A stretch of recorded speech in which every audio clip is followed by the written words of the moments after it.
Hey everyone, I'm Morgan. And I'm Paul, and we are MTG North, and today we are discussing MTG investment singles you can afford and their original printings. All right. Well, these are not those, Morgan. These 4 cards here are not what we're talking about today. Not today. But if you can afford to buy these, they are for sale. Yeah, little shill there.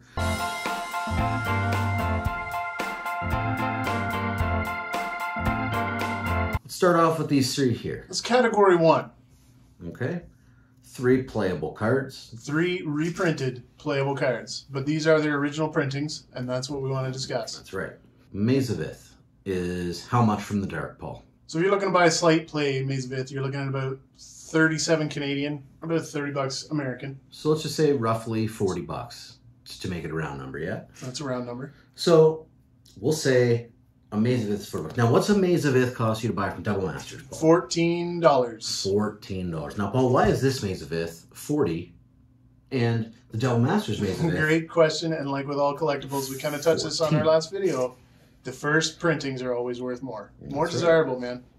So, you know, it'd be worth it for you as a buyer and an investor if you're going to pick up a Maze of Ith for your commander deck to look up for a dark one, because this Maze of Ith is only going to continue to go up in price.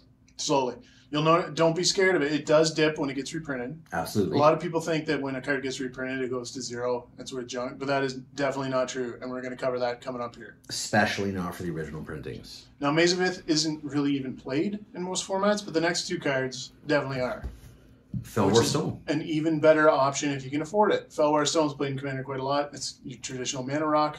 Felwar from the dark, you're looking at about 26. Maybe that's Canadian, so about 20 American, somewhere in there. All right. And how much for the latest printing of it? It was just reprinted in Commander AFR, Adventures in Forgotten Realms, and it's running about $5 still. So, but the OG one in about that condition, is it worth, 5 times as much? Still, even though the card was just reprinted, because it's played. That's right. Same thing. Moving on to Tormund Script. The original one, yeah, it's about 15 because it has been reprinted a buttload of times. Oh, like 35 times. And it was in M21, and right now you can get a copy for about $2. Yeah. That's a cheap pickup that is only going to go up higher than the latest reprinted value. You know what I mean? So what's this one? You said $16? Yeah. Yeah, around there. Canadian. And you can buy an M21 for $2. Yeah, so what 8 times. All right. As a player, you're not going to buy 4 of these, but as an investor, you might. Well, you might. It's still playable. It's up to you. It is. Functional art. Okay.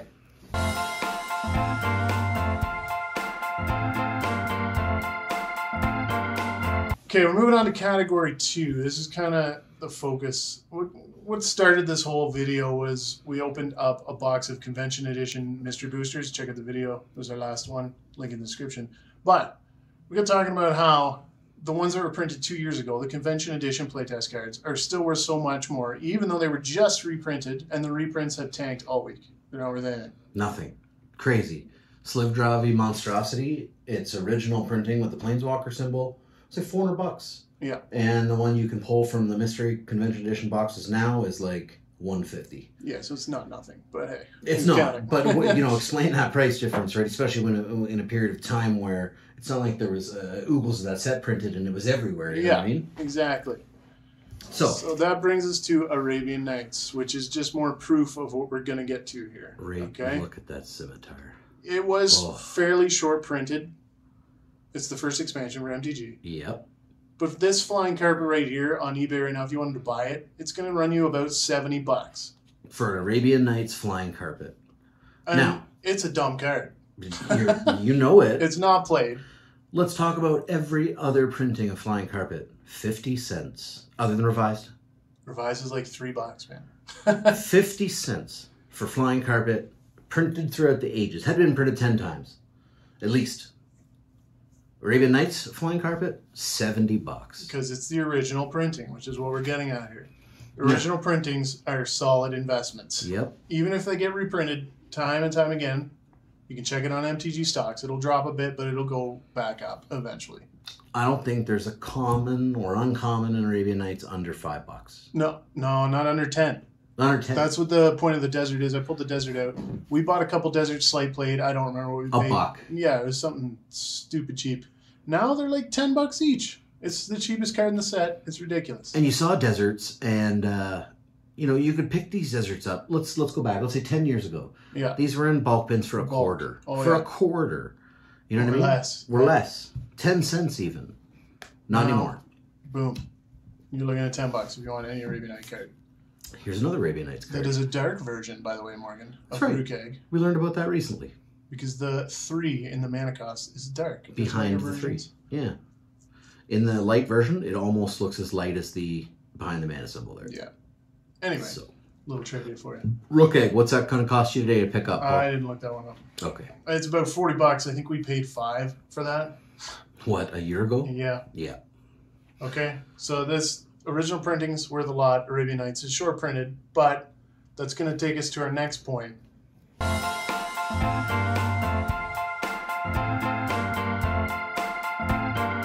Which is, you got to try and get ahead of that wave. You want to get into the next best thing that hasn't gone up that you can still afford.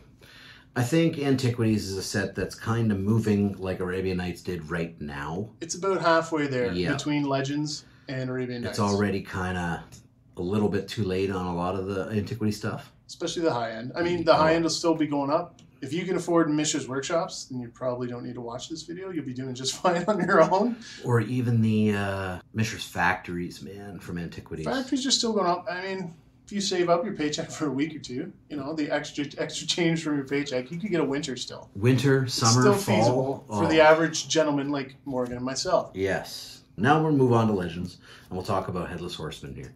Still a very cheap pickup. You can buy a Headless Horseman on eBay for $4. Yeah, it's just a 2-2 vanilla creature. But I mean, the art, the nostalgia of the set, I'm telling you, eventually someday all these cards are going to be over $10 too. Yep. How soon? I don't know how soon, but a couple years, you figure? It's a nothing investment today. Yeah. I'll tell you what, Headless Horseman's not going to just drop in price for no reason. No, it's just going to slowly tick up and up and up and up. A lot to do with the age of the cards.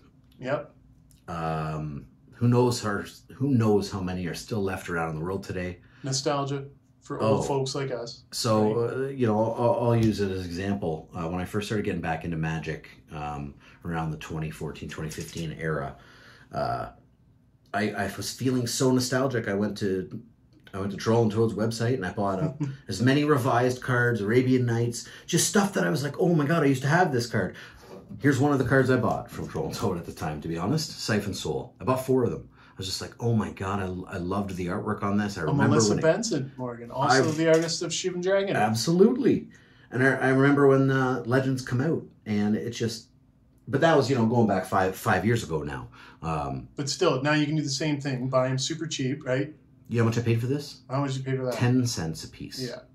So nowadays that card's like $4. Yep. 4 or 5, like from 20 cents or whatever you pay for it, 50 cents? 10 cents a copy. Yeah.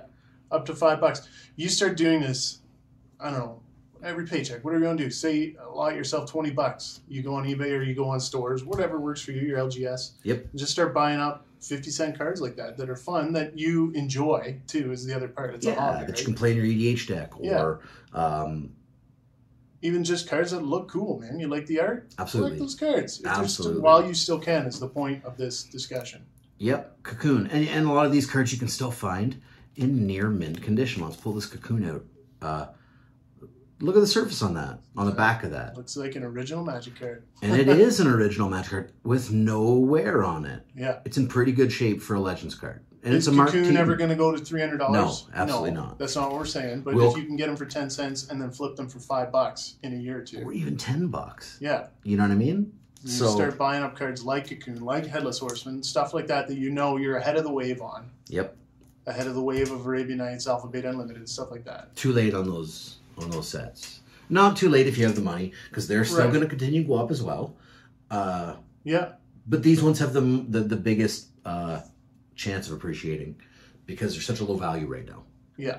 And so it's very low risk. Super low risk, because even in 2 years, if nothing does move, you still get your value that you paid for them, because they're not going down in price. Another solid pickup is Alpha Beta Unlimited Islands, of course. Wow. So an alpha graded 8.5 islands is going to run you a couple $100 now. I remember going into an LGS with Morgan a couple years ago, 2 years ago maybe, and we saw alpha lands. I think they were $30 a pop. Yeah. And we thought at the time that was way too expensive. Insane. And in hindsight, we should have bought every single one. Yes. And that it happens all the time on cheaper stuff like that. You're just like, that's garbage. I'm never going to want that. Because it's basic land. Yeah. I said it at the time. It's crazy that someone paid $30 for a basic land. Yep. Now I'm kicking myself in the butt for not. Should have bought them all. Absolutely. You know, if you run across alpha and beta and it's in the wild, pick it up if you can afford to do it. You can afford to do it. You are not going to lose.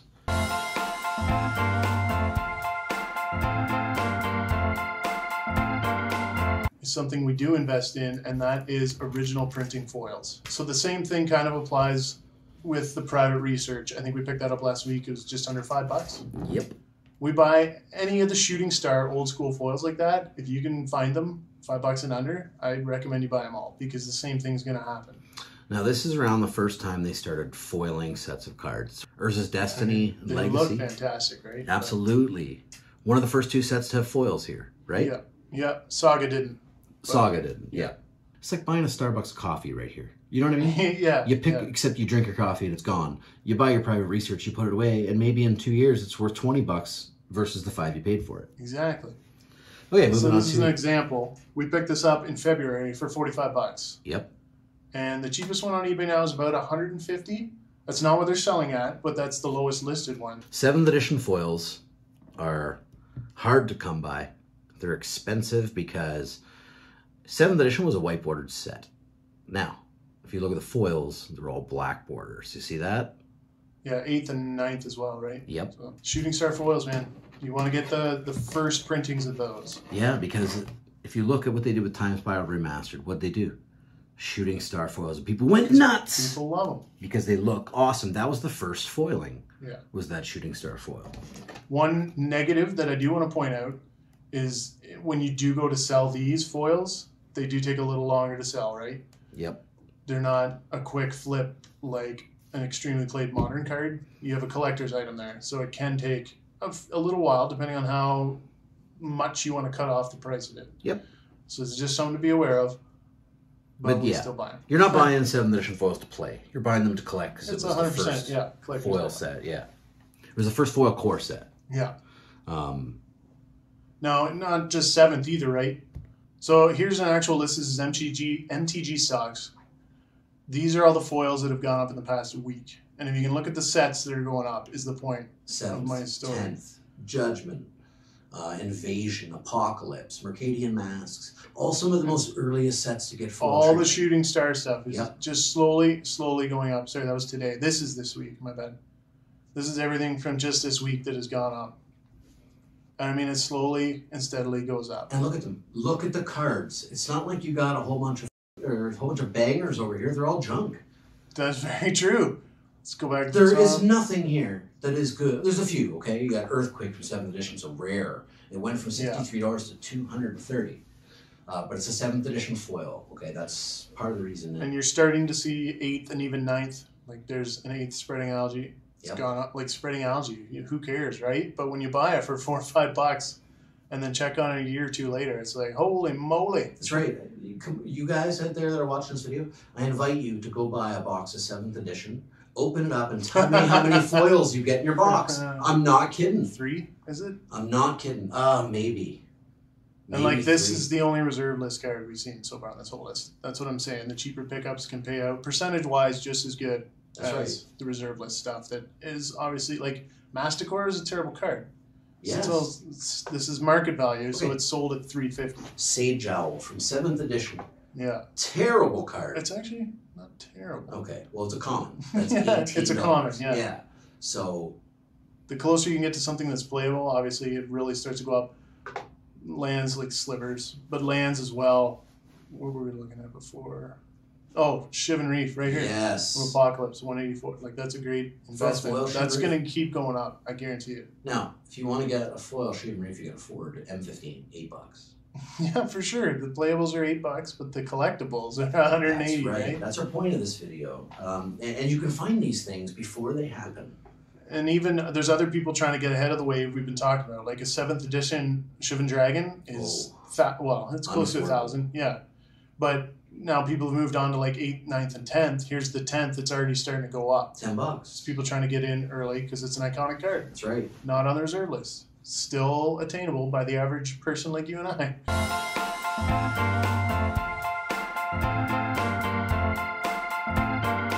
The last part of the video is pseudo reserve list cards. Yeah, things that are special. We've touched on this a bit in some of our past videos. This is one here. This might as well be a reserve list card. They're never going to reprint Death Corona. Absolutely not. And there was some clouds around this card, right? Because people were buying it for $100, $200 at pre-release. Yep. Which was stupid. Never do that. Nope. These dropped to about $15, and we started buying them up at $15, and now they're slowly going up. This card came out and was printed before coronavirus really hit and everybody was aware of it. And the set hadn't come out yet, and then coronavirus happened, and they were like, oh no. Because the cards were already printed. We need to change the name of this card. Yeah, ready but they to go. Couldn't because they were printed and put in collector boxes. Now, as soon as they found that this happened, there was the rest of the collector boxes, it got changed. There is an updated version, right? There is, and it's not included. They changed the card. That's right. But if you can find this for about 15 US, 20 Canadian, I would buy them up. Yep. If you can still find them for that cheap, it's just going to slowly go up. You put it away for a year or two, come back to it. I bet you it'll be $50. Yep, it's just uncommon, but it's like Paul said, this is never getting reprinted ever again. So that's something else you can watch out for. Cards like that. Yep. All right, guys, we hope we learned a couple things here. Got some tips, tricks. Hope to help you guys out. Yeah, do what we're saying. Try to get ahead of the curve. You know, throw $20 into the hobby every week if you can, every other week, whatever you can manage. You don't have to be super filthy rich. And then just put them away. Buy cards you like. Buy cards you think are cool. But try to stick to what we discussed in this video today. Just get slightly ahead of the curve, and your investment time will be shorter. 2 years. And just a quick word of warning. Store your foils properly, people. Always sleeve your foils. Unfortunately, if you store these old foils wrong, just storing them in too much moisture can make the surface cloudy. You don't want that. They just rub against each other. It's not good. Thanks a lot for checking us out, guys. All right. Thanks, guys. Peace.